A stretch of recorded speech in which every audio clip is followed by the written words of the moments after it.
अस्सलाम वालेकुम नाजरीन। दिलखराश चीखें सुनना हमारी बस से बाहर था। ये मेरे दोस्त का वाकया है, इसी की ज़बानी पढ़ें। जब बारिश होती थी तो मैं अक्सर अपना बस्तर उठा कि छत पर सोने चला जाता था, क्योंकि उसमें सोने का मज़ा ही कुछ और है। वो भी एक गर्मियों की रात थी। सब घर वाले छत पर सो रहे थे। अचानक रात को बारिश होने लगी तो सारे अपनी चादरें तकिए संभाले नीचे भागे, मगर मेरी आदत थी कि मैं नीचे की चटाई अपने ऊपर डालकर सोता रहता जब तक बारिश जोर न पकड़ लेती, क्योंकि मुझे ऐसे बहुत अच्छा लगता था।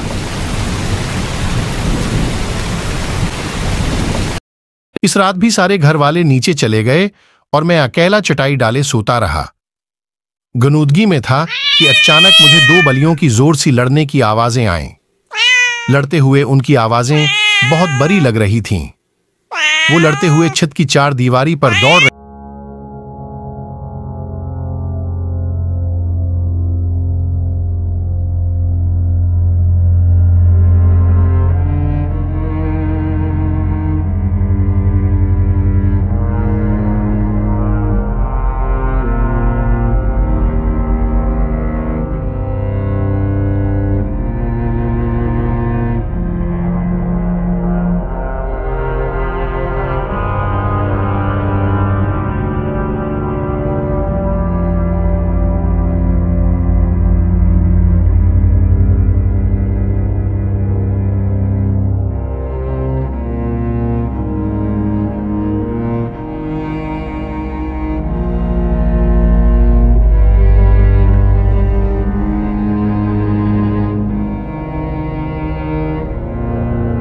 उसको नहीं छोड़ूंगा। मैं दोबारा लेट गया और खुद को प्रसून करते करते थोड़ी देर बाद दोबारा नींद में चला गया। आंख तब खुली जब बल्ली के गराने की आवाज मैंने अपनी चारपाई की सीधी तरफ से महसूस की। उसकी गराहट पूरी छत पर फैल रही थी। मैंने आहिस्ता आहिस्ता अपना हाथ जूते की तरफ बढ़ाया और उसको मारने के लिए उठा। देखा तो वहां कुछ भी नहीं था, लेकिन वो गराहट अब मुझे अपनी बाएं तरफ से आ रही थी। मैं अचानक बाएं तरफ पलटा तो वही आवाज मुझे दाएं तरफ से आने लगी। अब वो आवाज कभी दाएं तरफ कभी बाएं तरफ से आने लगी।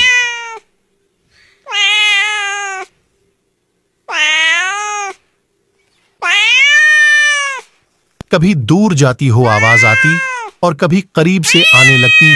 अचानक शदीद खौफ मेरे बदन में दौड़ गया। मेरी पंडलियां और पैर सुन हो गए। मुझे लगा कुछ गड़बड़ है। अचानक मैंने देखा कि एक सियाह बली दीवार पर बैठी सरख आंखों से मुझे घूर रही थी। उसकी आंखें अंगारों की तरह दहक रही थीं।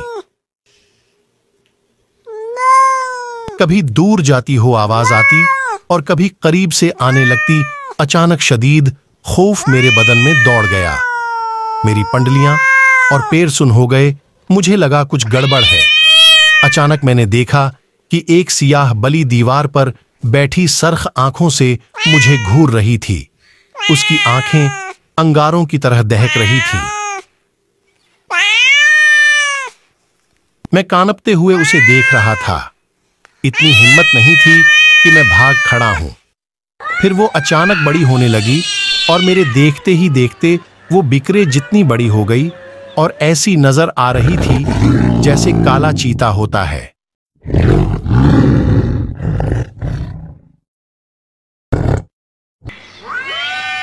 क्योंकि वो बिल्कुल सियाह बली थी। फिर अचानक उसने ऐसी पोजीशन ली जैसे वो दीवार पर से मुझ पर छलांग लगाने वाली हो। मेरे मन से एक जोरदार चीख निकली। मैं एक ही छलांग में नीचे उतरा और सीढ़ियों की तरफ भागा। मेरी चीख इतनी बुलंद थी कि मेरे उम्मी अबू और बड़ा भाई सहन में आ गए और मैं सीढ़ियों से नीचे आते ही गिरकर बेहोश हो गया।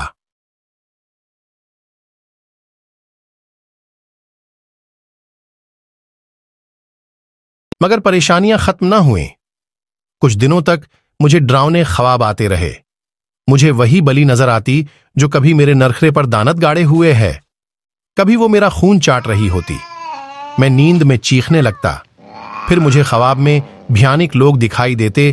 किसी का सिर नहीं होता, किसी का गोश्त लटक रहा होता, आंखों की जगह काले सुराख होते, बाजू कटे हुए होते।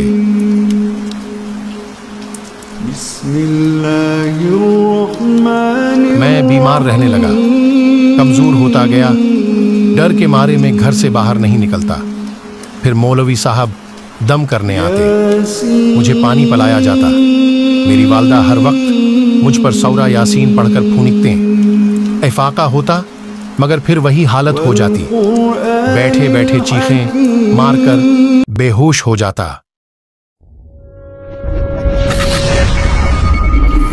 एक रोज मैं बैठा पढ़ रहा था कि किसी काम से कमरे में अपनी वालदा के पास गया। मुझे एकदम डर सा लगा था। मैं अपनी वालदा के पास गया कि वो मुझ पर कुछ पढ़कर फूंक दें। मेरी अम्मी मेरी तरफ पेट किए अलमारी खोले कपड़े तह कर रही थीं।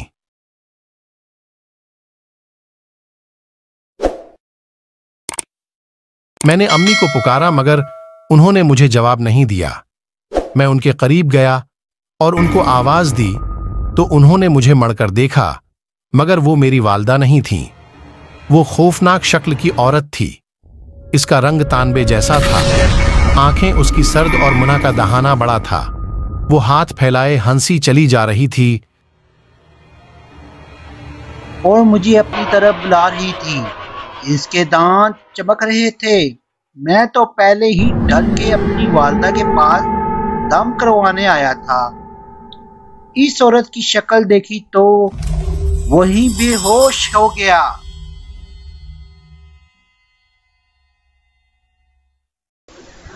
जब होश आया तो मौलवी साहब मेरे सरहाने बैठकर कुछ पढ़ रहे थे।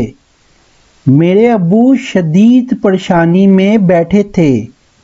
मौलवी साहब के पूछने पर इनको मैंने सारी बात बताई तो वो सोच में पड़ गए।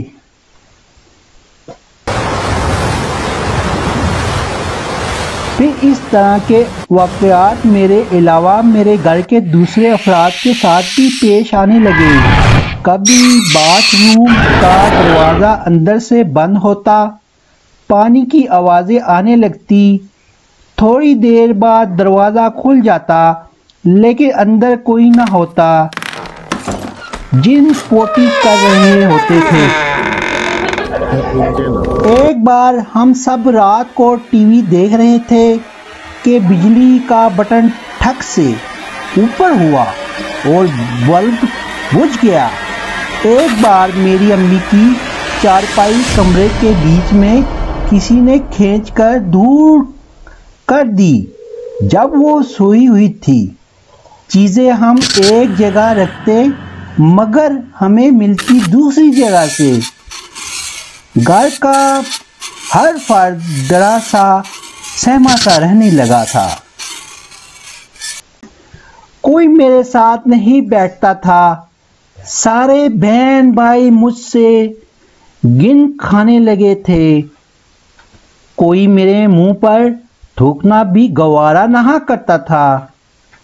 कॉलेज में दोस्त दूर रहने लगे थे। कई बार हम दोस्त बैठे हुए तो मेरी पंगी खुद ब खुद बजने लगती थी, जिसकी वजह से मैं बेहद शर्मिंदा हो जाता। हमारे घर का सुकून गारत हुए 7 महीने हो गए थे। मैं अपनी हालत से इतना तंग हुआ कि खुदकशी का सोचने लगा। एक रोज हमारे मौलवी साहब अपने साथ एक बुजुर्ग को ले आए और बताया कि ये मेरे मुर्शिद हैं। वो बुजुर्ग सफ़ेद कपड़ों में थे, सफ़ेद अमामा था, चेहरे पर सफ़ेद दाढ़ी थी और माथा ऐसी चमक रहा था जैसे रोशनी फूट रही हो। उन्होंने मेरे माथे पर हाथ रखा और मैं रो पड़ा। मेरे वालिद साहब ने सारे वाक़यात इनको बताए और वो सुकून से बैठे सुन रहे थे। इनके होठों पर ऐसी मुस्कुराहट थी और इतना सुकून था और चेहरे पर इतना नूर था कि दिल करता था कि इनको देखते ही रहें। उन्होंने मेरे वालिद साहब के साथ सारे कमरों का जायजा लिया, छत पर जाकर एक एक को ना देखा और साथ वालों की छतें देखी। हमारे घर में मोहल्ले की औरतों का रश लग गया जो इनसे पानी दम करवाने लगी। वो मेरे करीब आकर बैठ गए और उन्होंने अपने दाएं पैर का अंगूठा मेरे माथे के दरमियान में रखा और अपनी आंखें बंद करके कुछ पढ़ने लगे। मुझे ऐसा लगा जैसे कोई मेरी खाल को खींच रहा हो। मेरी चीखें नहीं रुक रही थी। मैं इनका अंगूठा अपने माथे से हटाना चाहता था मगर इनका पैर तक नहीं हिला सका। मेरा भाई मुझे बताता है कि वो एक अंगूठे से ज़्यादा कुछ पढ़ते रहे और तुम्हारे दिलखराश चीखें सुनना हमारे बस से बाहर था। तब ही हमने बुजुर्ग को बड़ी तरह पीटना शुरू कर दिया। आस्ता आस्ता मैं पुरसुकून होता चला गया। आंखें खुले तो वो मुझे देख रहे थे। इनके चेहरे पर मुस्कुराहट थी। उन्होंने पानी मंगवा कर दम किया। कमरे के हर कोने में पानी छिड़का गया और 2 घूंट पानी मुझे पिला दिए। वो 2 घूंट पानी ऐसे जैसे कोई आबे हयात था कि पते ही मेरे सर से 7 महीने का चढ़ा हुआ बोझ उतर गया। मेरे कंधे हल्के हो गए। मेरे जिस्म में सुकून दौड़ने लगा। मेरी बजी आंखें रोशन हो गई। मैं उठ गया और इनकी छाती पर सर रखकर रोने लगा। वो मेरे जिस्म पर हाथ फेरने लगे। फिर वो चले गए और अल्लाह का शुक्र है कि फिर कोई वाकया पेश नहीं आया। और आज इस बात को 2 साल हो चुके हैं।